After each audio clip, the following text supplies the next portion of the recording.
এই যে আমি একটা মানুষ রুমের ভিতরে, কারো তো মাথায় নাই, এক কাপ চা তো দেওয়া উচিত না?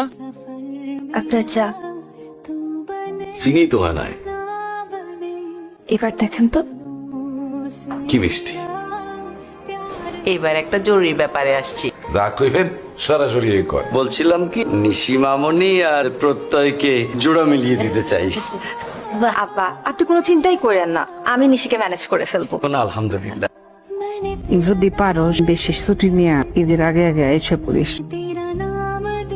সকাল থেকে দেখতেছি বমি করতেছ, ডাক্তারটা কি তাহলে হয় সত্যি? বাইরে জানাও। প্রথমবার বাবা হওয়ার খবর পাওয়ার পর তার চেহারাটা কেমন হয় সেটা দেখতে বড় ইচ্ছা করতেছে। ওয়েট করো। হ্যাঁ ভাইয়া বলো। এই কালারটা দেখতো, তুমি লালটাই না। আমারও মনে হচ্ছে। ভাই ফাইলটা